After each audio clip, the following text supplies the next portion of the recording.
जिन्होंने कहा है कि इन्हें ओपीएम की खेती करने के लिए लाया गया, तो लाए गए आदमी आज 80 लाख कैसे हैं झारखंड में? और पूरे छोटा नागपुर के पठार में तो उस समय तो बिहार अलग था, न झारखंड अलग था। तो क्या ओपीएम की खेती करने के लिए 40,000 गांव बनाए गए थे? और वे हमारी भाषा जानते हैं, हम लोग उनकी भाषा नहीं जानते हैं। तो जो जिसके देश में आता है, जिसके मिट्टी में आता है, उसका भाषा उसको जानना होता है।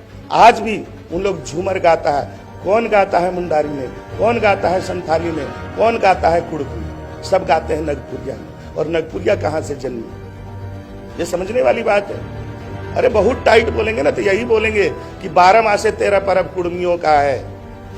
तो क्या सिर्फ कुड़मियों का हिंदुआइजेशन हुआ है? उनका हिंदुआइजेशन नहीं हुआ है, उनका तो क्रिश्चियनाइजेशन भी हुआ है। कि हु इज ट्राइब? तो ट्राइब इज ए रेस, और tribe has its own custom, culture and language. वो मेरे पास है या नहीं? और मैं लैंडलेस नहीं हूं। और एक मैं आपको बताता हूं बहुत मार्के की बात, बेतुकी बात करने का जगह नहीं है। ये एक पहला उदाहरण है जो एक्ट की बात है। एक्ट की बात ना मैं नकार सकता हूं ना आप नकार सकते हो। दूसरी बात है, ठीक उसके 5 साल बाद 1913 में भारत सरकार गृह विभाग का एक नोटिफिकेशन आता है कि ये 13 जनजातियां चूंकि अपने कस्टमरी लॉ पर चलती हैं और जिनके ऊपर इंडियन सक्सेशन एक्ट खपता नहीं है,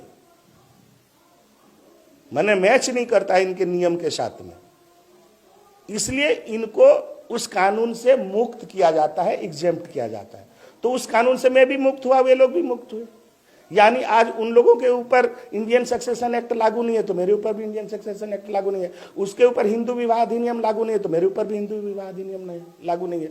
वो किसी रिलीजन में नहीं थे तो मैं भी किसी रिलीजन में नहीं था। यानी we are not in any religion, we are guided by only customs. तो ये कस्टमरी लोग कौन थे? क्योंकि उनका अपना हजारों साल का इतिहास था यहां पर। आप सोच सकते हैं सर कि कुड़मी लोग जो बसे हुए हैं यहां पर, उत्तर में पारसनाथ, दक्षिण में मयूरभंज, पूरब में मेदिनीपुर और पश्चिम में सरगुजा तक। तो आज जो हमारा इस पूरे क्षेत्र में, ये छोटा नागपुर का पठार है, पूरा बंगाल के ही अंदर में था। उस समय ना बिहार था, ना उड़ीसा था, न झारखंड था। और वहां पर इसका सेटलमेंट है एक आइसोलेटेड एरिया में। और ये 2 करोड़ लोग आज हैं, इनकी जनसंख्या 2 करोड़ से ऊपर है और ये सभी गांवों में वास करते हैं। अगर 500 से 700 का एवरेज अगर एक गांव में इनका पॉपुलेशन है तो इनके पास 40,000 से अधिक गांव है। और इन्हें अगर कोई कहे कि ये माइग्रेंट है तो उन्हें क्या कहा जाएगा? इसका जवाब